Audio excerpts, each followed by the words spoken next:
जब आप पढ़ते हैं ना, हिस्ट्री जब पढ़ते हैं आप, तो ये ईस्ट की देवी का दिन है, ईस्ट, ठीक है। ईस्टर जो है वो ईस्ट की देवी का दिन है। ये परमेश्वर के वचन में कहीं भी नहीं है ईस्टर नाम की कोई चीज है। अगर है तो कोई मुझे पढ़ के दिखा देना, मुझे बता देना कहाँ लिखा है। लेकिन ईस्टर नाम का कोई शब्द बाइबल में नहीं है। हाँ, पुनरुत्थान, यीशु का जी उठना, ये है। ये जो जितने भाई और बहन यहाँ बैठे हैं उनको मैं समझाना चाहूँगा, परमेश्वर जो है मुर्दों में से भी उठा। उस दिन को सेलिब्रेट करना जरूरी है। हम हर दिन करें, हम हर संडे ईस्टर मनाएं, ईस्टर नहीं सॉरी पुनरुत्थान। जब हम ईस्टर के बारे में पढ़ाई करते हैं ना, तो एक देवी थी, ईस्ट की देवी वीनस देवी है, उसकी याद में ऐसा था। जब आप हिस्ट्री में पढ़ेंगे रोमी साम्राज्य के बारे में, जब आप पढ़ाई करते हैं, जब आप एमए करेंगे या और कोई डिग्री आप लेते हैं, उसमें है बहुत सारा। तो उस समय क्या था, वहाँ भी क्या था, ये कॉन्फ्लिक्ट यानी ये झगड़ा था उनमें, जैसे आज भी है ना, इस दिन हमारा ये जयंती है, इसकी छुट्टी हो, उस दिन हमारी ये जयंती है। ऐसे उन दिनों में भी था। जैसे अभी होली और ईद एक साथ पड़ गई तो कलर फिर डालेंगे या नमाज पढ़ेंगे, तो इसमें भी झगड़ा है। ऐसे ही उन दिनों भी झगड़ा था। सेम लोग है ना, पहली शताब्दी में अभी भी लोग तो सेम ही है, शैतान तो सेम ही है ना, गड़बड़ी डालने वाला वो थोड़ी बदल जाएगा। सो उनकी ईस्ट की देवी का दिन था। और ऐसे ही ये जो परमेश्वर के चेले यानी पहली शताब्दी की कलीसिया के लोग थे, ये पुनरुत्थान दिन को मना रहे थे। अभी इनमें झगड़ा है कि हमारा दिन हम धूमधाम से मनाएं, अगर हम भी मनाएंगे। तो ऐसा करके अभी जो राजा वहां बैठा है, उन्होंने कहा अगर झगड़ा पड़ा तो विवाद होगा। भाई नेताएं भी ऐसा करते हैं ना, दोनों तरफ मिले रहते हैं ना, वो हिंदुओं के साथ भी है और मुस्लिम के साथ भी है। ऐसे ही उस समय में उसने कहा यहूदी भड़क गए तो और बवाल हो जाएगा। अभी ये क्रिश्चियन कम्युनिटी है, ये भड़क गई, भी इनमें लोग हजारों एक साथ मिल रहे हैं, तो मेरा जो गद्दी है वो छिन जाएगी। भाई उसे तो दोनों को देखना है। उनने बुलाया दोनों के उनको अधिकारियों को, जो मैन है ना बिशप, उनके भी बड़े पंडित को, उन्हें बोला देखो आपस में झगड़ो, आप दोनों सेलिब्रेट करो, अलग अलग ना करके इसी दिन ये लोग अपना पुनरुत्थान करके मनाएंगे, आप अपना ऐसा करके मनाएंगे, और इसका नाम आप ईस्टर देंगे। आप जो है एक सप्ताह पहले मनाना शुरू करो। उनने बोला होगा अभी हमारा पूरा फंक्शन एक सप्ताह चलेगा। उन्होंने कहा चलो एक सप्ताह आप मना के चलो, आप भी खुश रहो, ये भी खुश रहेंगे। इस संडे को हम 5 संडे आपका बोल दे रहे, खजूर का इतवार, आपके लिए गुड फ्राइडे भी बता दे रहे। लेकिन जो संडे का इनका जो है ईस्ट मतलब इनकी देवी का, उस दिन ईस्टर करते हैं। आप अपना पुनरुत्थान मनाओ, लेकिन उसको अब से हम ईस्टर के रूप में घोषित कर दे रहे। आप 5 संडे की तरह मनाओ, आप पुनरुत्थान के दिन की तरह मनाओ, और ये ईस्ट की देवी के लिए मनाओ। ये इतिहास है।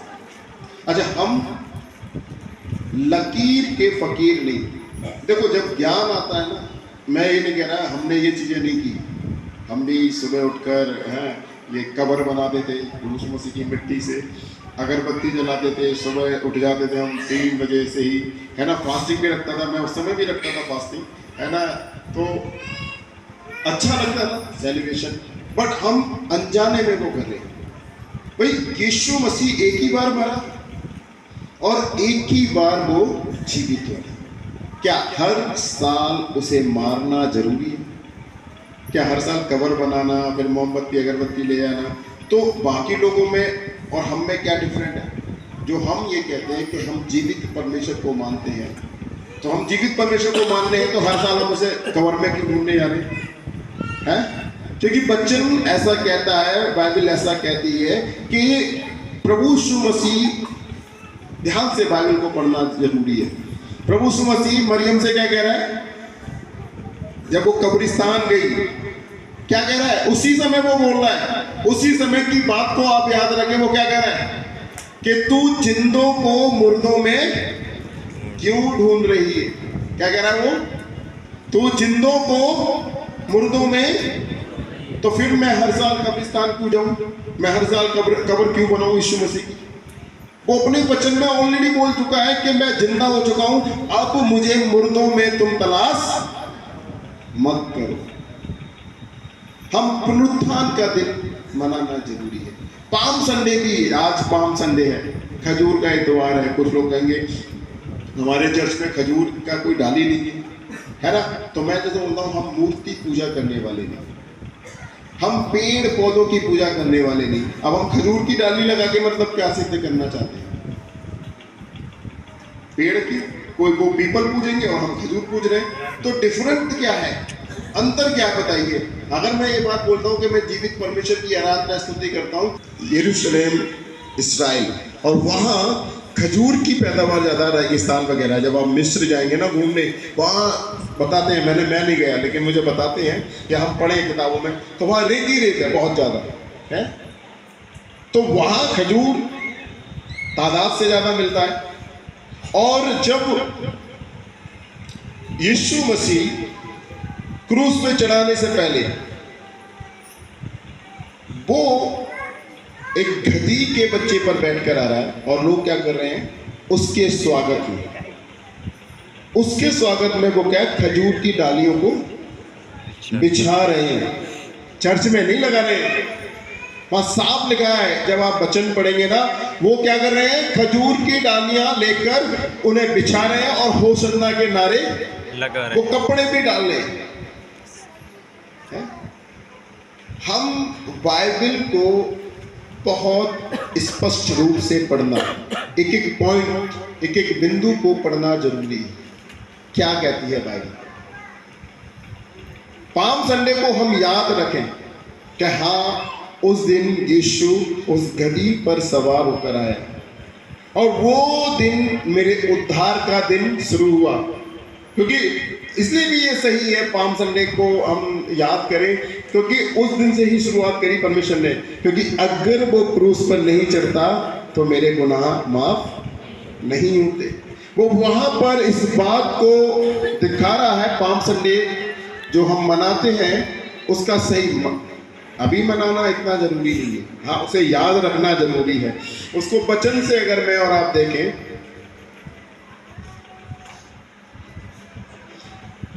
पाम संडे वह दिन है जिसे हम याद करते हैं और मनाते हैं कि जिस दिन यीशु ने उद्धारकर्ता और राजा के रूप में यरूशलेम में प्रवेश किया था। जब यीशु गधे पर सवार होकर यरूशलेम में प्रवेश कर रहे थे तो एक बड़ी भीड़ इकट्ठी हुई और उन्होंने सड़क पर खजूर की शाखाएं और अपने कपड़े बिछा दिए। सड़क पर उन्होंने क्या किया? खजूर की शाखाएं यानी डालियां बिछा दी और अपने कपड़े बिछा दिए, जिससे यीशु को शाही सम्मान मिले। सैकड़ों लोगों ने चिल्लाते हुए कहा, दाऊद के बेटे को होसन्ना, धन्य है वे जो प्रभु के नाम पर आते हैं। वो क्या कर रहे हैं? वहाँ ऐसा रिवाज है ना यरूशलेम में कि जब राजा प्रवेश करता था तो लोग उसके सम्मान में कपड़े बिछाते थे। वो खजूर की डालियां बिछा रहे हैं, वो वहाँ का रिवाज है। यहाँ अभी क्या उस संस्कृति को हमने अपनाया। अभी बड़े सारे विवाद हैं। आप अगर देखेंगे, आप जितना चीज़ों को खंगोलेंगे आपको कंफ्यूजन पैदा होगा। मैं जो बता रहा हूँ आपको मेरी बात बहुत अच्छी लगेगी, फिर आप कहीं और जाएंगे ना, वो भी कहेंगे नहीं नहीं खजूर का इत्वार मनाना चाहिए ये और वो। बट मेरा ये मानना है, मैं जो कह रहा हूँ वो सही नहीं। बाइबल क्या कहती है, हम बाइबल को ध्यान से पढ़ना है। वो खजूर की डालियां क्या कर रहे थे? उसके संग का एक वो बना दिया है। अगर हम सब कॉपी करें तो सब चीजों की कॉपी करें। अभी यीशु मसीह गधे पर बैठकर नहीं आ रहा है। अभी हम वाट जो रहे हैं, क्योंकि लिखा है, अगर हम प्रकाशित वाक्य में पढ़ें कि अब यीशु मसीह किस पर सवार होकर आएगा? घोड़े पर। फिर हर साल गधे पे बैठाने की क्या जरूरत है? एक बार बैठा, वहां का रिवाज था कि जो राजा गधे पर बैठकर आता है, वहाँ ऐसा था, गधे पर बैठने का मतलब क्या है? क्योंकि गधा जो है वो शांत प्रवृत्ति का पशु है। आप उसे लात घूसे कुछ मारते रहो, वो पलट कर जवाब नहीं देता, जल्दी पिटता रहता है, वो शांत रहता है, बिल्कुल शांत स्वभाव का। और जब राजा, यरूशलेम की मैं बात कर रहा हूँ, पहली शताब्दी में जब वो प्रभु यीशु मसीह को चढ़ाया जाने वाला था, वो गधे पर बैठकर इसलिए आ रहा है, वो अपने आप को ये दिखाना चाहता है कि मैं शांति देने के लिए है, पीस, ये प्रतीक है। और बड़ी सारी चीज़ें लोगों ने बनाई, कहावतें भी बनाई हैं, हम भी कई बार कहते हैं, यूज़ करते हैं कि कई लोग कहते हैं गधे हम हैं, है ना, प्रभु यीशु हम पर बैठा है, तो जब तक वो हम पर बैठा है तब तक सम्मान, मेरा इतना आदर, इतना मुझे वो किया जा रहा है, कपड़े बिछाए जा रहे हैं, लोग मेरे पीछे पीछे आ रहे हैं, हुशन्ना के नारे लगा रहे हैं और बड़ा खुश है। उसके बाद क्या है, उस गधे के बच्चे को जब ये सब हो गया, प्रभु यीशु मसीह चला गया, वो सेलिब्रेशन हो गया, अगले दिन गधे ने सोचा, कल तो इन लोगों ने मेरी इतनी तारीफ, इतना नए नए कपड़े बिछाए डाले थे, आज फिर जाके इनके कपड़ों पर नहीं, वहाँ पर कुछ कपड़े धुले हुए रखे होंगे, मतलब जो धोबी हैं उन्होंने कपड़े डाल दिए होंगे। उन्होंने कहा जब कल इन्होंने मेरी इतनी वो की, महान सम्मान किया, मुझे इतना आदर दिया, आज मैं इनके कपड़ों पर फिर जाके लौटता हूँ, आज भी ये मुझे वही सम्मान वही आदर देंगे। अब वो गया अकेला, लोगों ने क्या करना शुरू किया, उसके उनके धुले हुए कपड़ों पर वो चल रहा है भाई, तब तो यीशु मसीह उस पर बैठा, इसलिए लोगों ने गधे की नहीं, प्रभु यीशु मसीह के सम्मान में ये सब कुछ किया। अभी गधे को क्या लग रहा है, ये मेरे लिए। अभी वो जब अगले दिन उस पर घूमा, लोगों ने उसकी पिटाई की, बहुत बहुत मारा है। तो हम जब यीशु मसीह से अलग है ना, तो हम पिटने वाले काम करेंगे, लेकिन जब हम यीशु मसीह के साथ हैं, हमें कोई मार नहीं सकता, है ना। सो कहने का मतलब ये है, चीजों को मैं बताता भी रहूंगा कि पाम संडे जो खजूर का इतवार है ना, इसलिए भी जरूरी है बताना, क्योंकि कई बार कंफ्यूजन है, हमारे पास तो ये बात बताते नहीं। अभी आप दूसरों से सुनेंगे, वहाँ उस चर्च में तो ये पाम संडे मनाया गया, गुड फ्राइडे मनाया गया, इस हमारे चर्च में क्यों नहीं।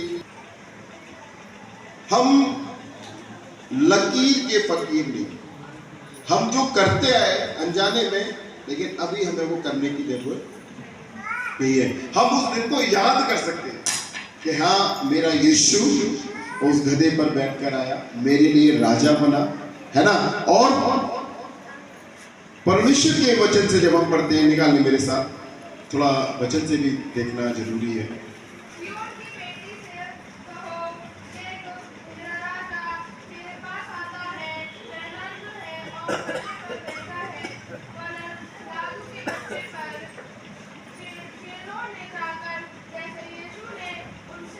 बस 4 आए। यहाँ प्रभु यीशु मसीह जो पाम संडे हम सेलिब्रेट करते हैं, यहाँ एक भविष्यवाणी पूरी हो रही है। इवन जकरिया जो मत्ती 21 का 4 है, वही जकरिया उसका 9 का 9, यानी 400 साल पहले ये भविष्यवाणी की गई थी यीशु मसीह के बारे में कि यीशु जो है वो गधे के बच्चे पर बैठकर आएगा।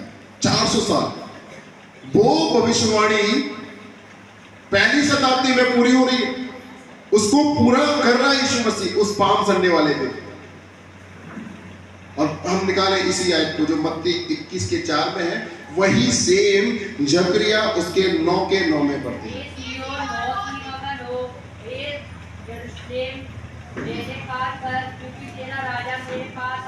क्योंकि तेरा राजा तेरे पास आएगा। इवन वहां पर हम ये चिन्ह देखते हैं कि जो यीशु मसीह है वो ये दिखा रहा है कि वो हमारा राजा है, और राजा किस पर बैठकर आएगा, यहाँ में लिखा है धर्मी और उद्धार पाया हुआ है। वो धर्मी और उद्धार उसके हाथ में है। वो उद्धार देने के लिए, वो धार्मिकता देने के लिए वो आने वाला है। गद्दे पर नहीं, गधे पर, गधी के बच्चे पर चढ़ा हुआ आएगा। हाँ, कैसे आएगा वो?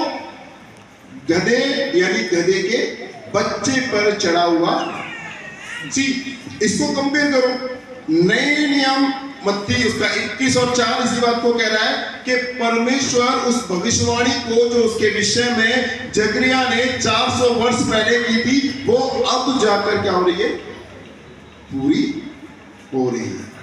वो भविष्यवाणी का साइन है, चिन्ह है ना। अभी लोग क्या करते हैं, यीशु मसीह किसी को बनाएंगे और उसे क्या गधे पे बैठा के ले आएंगे, वो यीशु थोड़ी है, वो भविष्यवाणी अब थोड़ी पूरी होगी। वो भविष्यवाणी को ऑलरेडी परमेश्वर ने यीशु मसीह के समय में क्या कर दी, पूरी कर दी। कल हम जब प्रार्थना करने जा रहे और आप उसके सामने थरथराते हुए, कांपते हुए कि प्रभु मुझसे कोई पाप, मुझसे कोई गलती ना, मैं कोई गलती तो नहीं कर रहा हूं, लेकिन लोग आज चूकते नहीं। हाँ, यीशु मसीह वाला पाठ मैं करूंगा, मैं यीशु मसीह, लोग भी बड़े बेकार हैं आजकल। वो बिल्कुल यीशु मसीह जैसा लग रहा था, अरे सकल सूरत आप देखते हो यीशु मसीह, उसके गुण हैं यीशु मसीह जैसे, और यीशु मसीह जैसा कौन हो सकता है?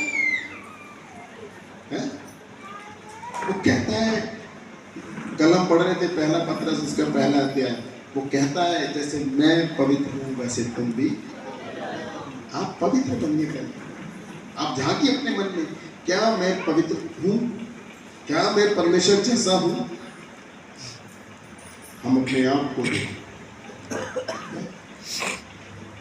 और लोग ये पाम संडे में इस तरह के कुछ ड्रामे वगैरह करते हैं, है ना, लेकिन सही चीज क्या है, पाम संडे यानी जो खजूर का इतवार उधर मनाया गया, वो इसलिए मनाया गया ताकि भविष्यवक्ता की भविष्यवाणी पूरी।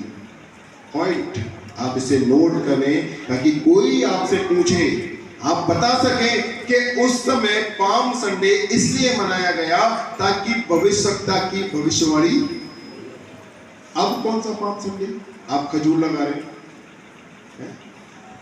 गधे पर किसी को पेड़ डाल के जा रहे हैं। उस दिन को याद तो करना चाहिए, मैं ये नहीं कह रहा याद नहीं करना चाहिए, याद करना चाहिए, रोज याद करना चाहिए। हर संडे हम पाम संडे के विषय में बात करें, बढ़िया है।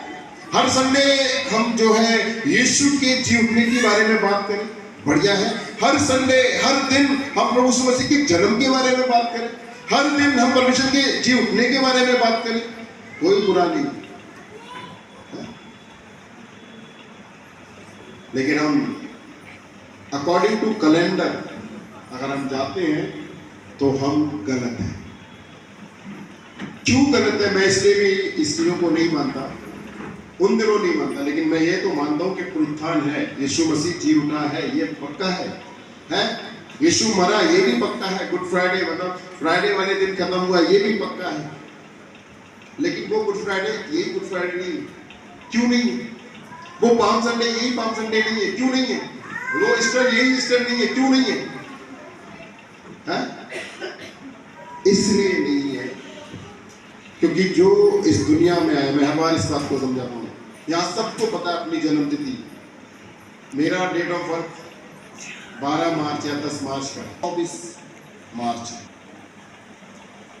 बाइबल में, और चलो बाइबल में लिख भी जाती तिथि, तो जन्म की एक तिथि होगी ना, हर एक का अपना जन्म मालूम है, डेट नहीं मालूम होगी किसी को, बट जिनको मालूम है जीने की एक डेट है? और मरने की भी एक डेट है। जिस दिन आप जन्म ले रहे हो वो भी एक डेट है, और जिस दिन आप मरोगे ना उस दिन भी डेट होगी एक। भाई महात्मा गांधी कौन सी सन में खत्म हुए? सन, जो भी डेट है, एक डेट है, ठीक है। तो अब यीशु मसीह की डेट आगे पीछे क्यों हो जाती है मरने की? ईस्टर इधर उधर क्यों है? हम दूसरे लोगों के बारे में बात करते हैं, दूसरों की आलोचना करते हैं, इनके त्योहारों का पता नहीं, तो सीधी बात हम पर भी तो लागू होती है, हमारे त्योहारों का भी तो पता नहीं है।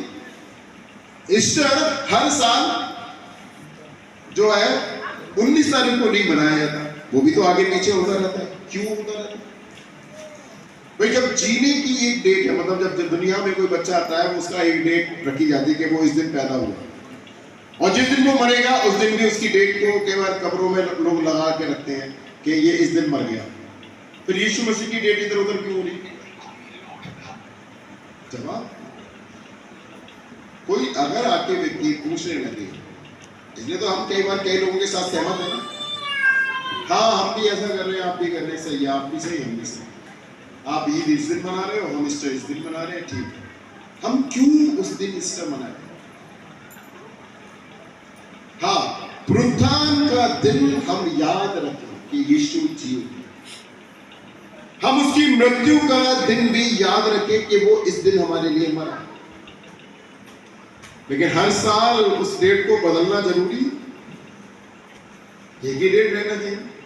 अब एक डेट नहीं है इसलिए हम तो मैं नहीं मनाता। हाँ, हम अपनी कलीसिया में भी इस बात को जोड़ नहीं देते, हम हर दिन उसके पुनरुत्थान के बारे में बात करें, हम हर दिन उसकी मृत्यु के बारे में बात करें और हम हर दिन उसके जी उठने के बारे में हम बात